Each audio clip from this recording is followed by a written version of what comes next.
പാസ്സായിരുന്ന സമയത്ത് അവിടെ ഭയങ്കര വെള്ളം അടിച്ച് രാത്രി മുഴുവനും ഇവിടെ കാണിക്കുന്ന ഒരു സഹോദരനുണ്ട്. അവിടുത്തെ എസ് ചാർജ് എടുത്തു കഴിഞ്ഞാൽ ഉദ്ഘാടന കർമ്മം ഇവന്റെ പുറത്താണ് ഉദ്ഘാടന കർമ്മം നടത്തുന്നത്. രാത്രി പിടിച്ചോണ്ട് പോകും.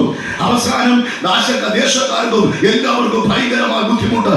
വിളിക്കുന്ന ചീറ്റി എന്ന് പറഞ്ഞു കഴിഞ്ഞാൽ അടച്ചു പോകും. പെൺപിള്ളാരൊക്കെ ഉള്ള വീടുകളിലോ കഥ കൂട്ടി ഇങ്ങനെ ഇരിക്കും. ഞങ്ങൾ അവിടെ ചെന്നപ്പോൾ പറഞ്ഞു, പാസ്റ്റേ ഇവനെ ഒന്ന് രക്ഷപ്പെടുത്തണം, ഞങ്ങൾക്ക് ജീവിക്കുന്ന മനുഷ്യനാ, സ്നേഹമുള്ളവനാ. പക്ഷേ ഇവൻ മദ്യവെച്ച് കഴിഞ്ഞാൽ പിന്നെ അവന് ഇവന്റെ സ്വഭാവം മാറും. അങ്ങനെ ഞങ്ങൾ സുവിശേഷം പറഞ്ഞു. ആ സൗകര്യം ഞങ്ങൾ തന്റെ ഭാര്യ വിശ്വാസത്തിൽ വന്നു, സ്നാനപ്പെട്ടു, കൃപയിലോട്ട് വന്നു. അതിനുശേഷം പെപ്സിയുടെ 1 ലിറ്റർ പെപ്സിയുടെ ഒരു കുപ്പിയിൽ വെള്ളം കൊണ്ടുവരും. ഈ വെള്ളം ഞങ്ങൾ പ്രാർത്ഥിച്ച് അങ്ങനെ കൊടുക്കും. അവിടുന്ന് കൊടുക്കാൻ പറഞ്ഞു. കൊടുത്ത് പിന്നെ ഞാൻ വിസിറ്റ് ചെയ്യുമ്പോൾ ഞാൻ ചോദിക്കും, അച്ഛാ പ്രാർത്ഥിച്ച വെള്ളം എങ്ങനെയുണ്ട്? ഭയങ്കര ടേസ്റ്റാ പാസ്റ്റേ. ഞെട്ടിപ്പോയി. ദൈവത്തിന് പ്രാർത്ഥിച്ച വെള്ളത്തിൽ ടേസ്റ്റ് ആണോ? ദൈവത്തിന് നന്ദിയോട് സ്തോത്രം. പ്രാർത്ഥിക്കുന്ന വെള്ളത്തിൽ ദൈവത്തിന്റെ ശക്തി ഇറങ്ങും. അവർക്കതറിയാം. പ്രാർത്ഥിച്ച വെള്ളം കൊടുത്ത് എനിക്ക് തോന്നുന്നു ഒരു 5000 ലിറ്റർ എങ്കിലും കുടിച്ചിരിക്കും. കൂട്ടത്തിൽ കാണാം. എനിക്കൊരു എക്സ്പീരിയൻസ് ഉണ്ടല്ലോ, എൻ്റെ അപ്പനെ ഞാൻ പരീക്ഷിച്ചതല്ലേ. അതുകൊണ്ട് കൊടുത്ത് വെള്ളം കൊടുക്കുന്നോറും കുടിച്ചോണ്ടിരിക്കും. വീട്ടിൽ ചെല്ലുമ്പോ പറയും, എങ്ങനെയുണ്ട് പാസ്റ്റർ, എങ്ങനെയുണ്ട് അച്ഛാ, വെള്ളം എങ്ങനെയുണ്ട്? ഭയങ്കര ടേസ്റ്റാ, കൊടുത്തു വിടണേ. ഞാൻ ചോദിച്ചു, എന്തുവാ ഇത്? മറ്റവനെ കാട്ടി ടേസ്റ്റാന്നോ ഇത്? എന്തോ ഇത്? പുള്ളിക്ക് ഇത് കൈപ്പാട്ടൊന്നും തോന്നുന്നില്ലേ? എന്തുവായിരുന്നാലും ഒരു ദിവസം ഇയാൾ മദ്യപിക്കാൻ വേണ്ടി ഷാപ്പിനകത്തോട്ട് കയറി അതിന്റെ മണം അടിച്ചപ്പോൾ കുടൽമാല വരെ പുറത്തു വരത്തക്ക രീതിയിൽ വൊമിറ്റിങ് തുടങ്ങി. അവിടെ കിടന്ന് കുറച്ചു നേരം കരഞ്ഞു. പിന്നെയും പുള്ളി വേറൊരു ഷാപ്പിലോട്ട് ചെന്നു. അവിടെ ചെന്നപ്പോൾ അതിന്റെ മണം അടിച്ചപ്പോൾ വീണ്ടും പുള്ളി തലകറങ്ങി താഴെ പോന്നു. പുള്ളിക്ക് മദ്യപിക്കാൻ നിവർത്തിയില്ല. മണം അടിക്കുമ്പോൾ വൊമിറ്റിങ് തുടങ്ങും. ഷാപ്പിൽ ആലോചിച്ച് നോക്ക്, ചാരായം കുടിക്കാൻ ചെല്ലുമ്പോൾ വൊമിറ്റിങ് വന്നാൽ ചാരായം കുടിക്കാൻ പറ്റുമോ? അവസാനം ഛർദിച്ച് കുടൽമാലക വരെ പുറത്ത് വരത്തക്ക രീതിയിൽ കണ്ണൊക്കെ തള്ളി ഒരു വല്ലാത്ത പരുവത്തിൽ. അപ്പോൾ എനിക്ക് മനസ്സിലായി, വെള്ളം പരിവർത്തിച്ചു തുടങ്ങി. ഹല്ലേലൂയ. അവസാനം മരണത്തിന്റെ സ്റ്റേജ് വരെ എത്തി. മെഡിക്കൽ കോളേജിൽ കൊണ്ടുവരെ ഇടത്തക്ക രീതിയിൽ അന്തരീക്ഷങ്ങൾ വന്നു. ഞാൻ പറഞ്ഞു, നിങ്ങൾ മദ്യപിക്കത്തില്ലെന്ന് തീരുമാനമെടുത്താൽ മാത്രമേ നിങ്ങൾക്ക് ഈ വോമിറ്റിംഗ് എന്ന് വിടുതൽ കിട്ടത്തുള്ളൂ. അങ്ങനെ പുള്ളി സമർപ്പിച്ചു, പ്രാർത്ഥിച്ചു, യേശുവിനായി ജീവിതം സമർപ്പിച്ചു, രക്ഷിക്കപ്പെട്ടു. ഈ കൈ കൊണ്ട് ഞാൻ സ്നാനം കൊടുത്തു. ദൈവം വലിയവനാണ്. ചാത്തവനെ അല്ല നീ ആരാധിക്കുന്നു. കുരുമാടത്തിൽ കിടക്കുന്നവനെ അല്ല, സമാധി ഇരിക്കുന്നതിനെ അല്ല നീ ആരാധിക്കുന്നത്.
സമയത്ത് തുള്ളാൻ തുടങ്ങി.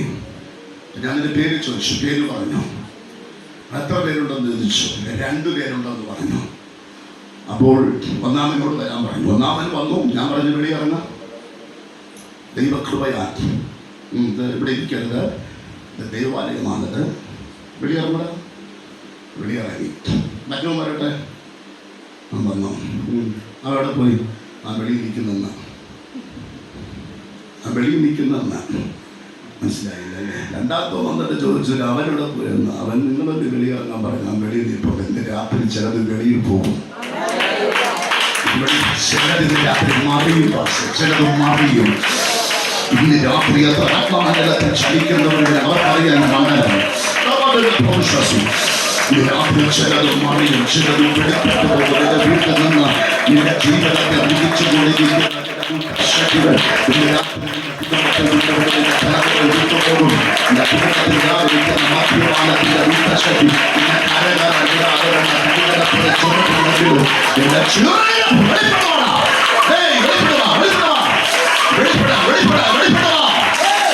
ശക്തി വെളിപ്പെട.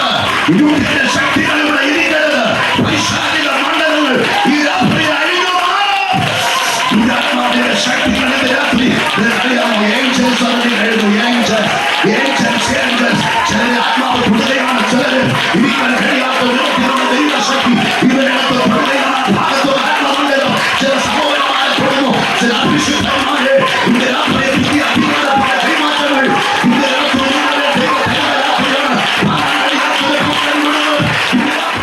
ലോകത്തിൽ പേടിയുള്ള ഒരേ ഒരു ശക്തി പേടിയുള്ളതിനാണ്. എന്താണെന്നറിയാൻ കാരണം 33:15 പെട്ടെന്ന് വെച്ചിട്ട് എന്നാൽ നിനക്കും സ്ത്രീക്കും നിന്റെ സന്തതിക്കും അവരുടെ സന്തതിക്കും ശത്രുത ഉണ്ടാക്കും. അവൻ നിന്റെ സ്ത്രീയുടെ സന്തതി തല തകർക്കും. നിന്റെ സ്ത്രീയുടെ സന്തതി നിന്റെ തലയെ, പിശാചിന്റെ തലയെ, എന്റെ തലയെ തകർക്കുമെന്ന് പറഞ്ഞാൽ എന്നെ സംബന്ധിച്ചോളം എനിക്ക് സന്തോഷമാണ്. എന്നാൽ നമ്മുടെ തലയൊക്കെ തകർക്കുമെന്നൊക്കെ രക്ഷിക്കപ്പെടാത്ത കാലത്തെ കാണിക്കാൻ നമുക്ക് പേടിയില്ലേ? നമുക്ക് പേടിയില്ല. പിശാചിന് പേടി. എന്റെ തലയെ തകർക്കും എന്ന് പറഞ്ഞ അന്നു മുതൽ പേടി തുടങ്ങിയതാണ്. ഹല്ലേലൂയ. ഇങ്ങനെ പേടിച്ചു വരേണ്ട തലയെ തകർക്കുന്നതിന്റെ കാര്യം നിനക്കറിയാലോ. ഇവര് ആദാമിനെ ഹവ്വയെ തെറ്റിച്ചു. ദൈവത്തെ ആരാധിക്കാൻ വേണ്ടി സൃഷ്ടിച്ചവര് തെറ്റിച്ചു കളഞ്ഞു. പിന്നെ അരുത്തിന്റെ പ്രമാണത്തെ തെറ്റിച്ച് കളഞ്ഞിട്ട് പിശാച് അവരെ തെറ്റിച്ച് പാപത്തിലാക്കി കളഞ്ഞു. ദൈവത്തിൽ നിന്ന് അകറ്റിക്കളഞ്ഞു. ദൈവവുമായിട്ടുള്ള അഭേദ്യമായ ബന്ധത്തിൽ നിന്ന് അവരകറ്റിക്കളഞ്ഞു. ദൈവം അങ്ങോട്ട് എഴുന്നേറ്റ് പറഞ്ഞു, നീ എന്നെ ആരാധിക്കാൻ വേണ്ടി സൃഷ്ടിച്ച മനുഷ്യനെ തെറ്റിച്ച നിന്റെ തലയെ ഒരാൾ വന്ന് തകർക്കും. സാത്താനെ നോക്കിക്കൊണ്ട് ദൈവം വിളിച്ചു പറഞ്ഞു, സാത്താനെ, സ്ത്രീയുടെ സന്തതി നിന്റെ തലയെ തകർക്കും. അതിനുശേഷം ഏത് സ്ത്രീകൾ പുരുഷന്മാരെ പ്രസവിച്ചാലും ഇവന് ചെറിയൊരു പേടിയാണ്. അങ്ങനെ ഇരിക്കുമ്പോഴാണ് ഒരു ചെറുക്കൻ വിറക് കൊത്തി കീറുന്നത് കണ്ടപ്പോഴേ കാല് പറയിലും തുടങ്ങി. യവനാണോ എൻ്റെ തല തകർക്കുന്നത്? വിറക് കൊത്തി കീറുന്നവൻ, ആരാധനയ്ക്ക് വിറക് കൊത്തി കീറുന്നവൻ. ചിലതിൻ്റെ കയ്യടി കാണുമ്പോൾ അവന് പേടിവനാണോടാ എൻ്റെ തലയെ. നിന്റെ ബോഡി ലാംഗ്വേജ് കാണുമ്പോഴേ അതിന് പേടിയാണ്. വിറയത് തുടങ്ങുവൻ. ഇതിനകത്ത് ചിലരൊക്കെ അവിടെ ആംഗ്യമുണ്ടില്ല. ആത്മാവിൽ ആരാധിച്ച് അവർക്ക് ആരെയും നോക്കേണ്ട കാര്യമില്ല. ദൈവത്തിന്റെ വിടുതലിന്റെ ശക്തി അവരുടെ ബോഡിയിൽ പല ബന്ധനങ്ങളും ഇതിനകത്ത് അഴിഞ്ഞു തുടങ്ങിയിട്ടുണ്ട്. അതിന്റെ അർത്ഥം എന്ന് പറഞ്ഞാൽ അറിയാമോ? ഈ കൈയടിക്കാൻ തുടങ്ങുമ്പോൾ തന്നെ അവൻ പേടിപ്പനാണോട് അവന്റെ തലയെ തകർക്കുന്നത്. ഇവരാണോ എന്റെ തലയെ തകർക്കുന്നത്? ഈ ചർച്ചയുടെ അടിസ്ഥാനം ഇട്ടപ്പോൾ തന്നെ ചാടിന് വേണ്ടി തുടങ്ങിയതാണ്. എരിപ്പാസാണോ ഞങ്ങളെ കുഴിമാടം വെട്ടാൻ തുടങ്ങുന്നത്? ഈ ദേശത്തിൽ വിപ്ലവകരമായൊരു മാറ്റം വരുത്തി അനേകര മദ്യപാനത്തിൽ നിന്നും പാപത്തിൽ ശാപത്തിൽ നിന്നും ഈ മനുഷ്യൻ ഞങ്ങളുടെ കയ്യിൽ നിന്നൊക്കെ രക്ഷപ്പെടുത്തുമോ എന്ന് ഇന്നിന്റെ വിപാശ ഓർക്കുമ്പോൾ ചെറിയ പേടിയാക്കി. ചെറിയ പേടിയല്ല, വലിയ പേടി തന്നെ. പാഷന്മാരൊക്കെ അവിടെ നിന്ന് ഇറങ്ങി ഇവിടെ നടന്നു വന്നപ്പോൾ തന്നെ അവൻ്റെ മുട്ടുകാലുകളൊക്കെ ഇളകി തുടങ്ങിയിട്ടുണ്ട്.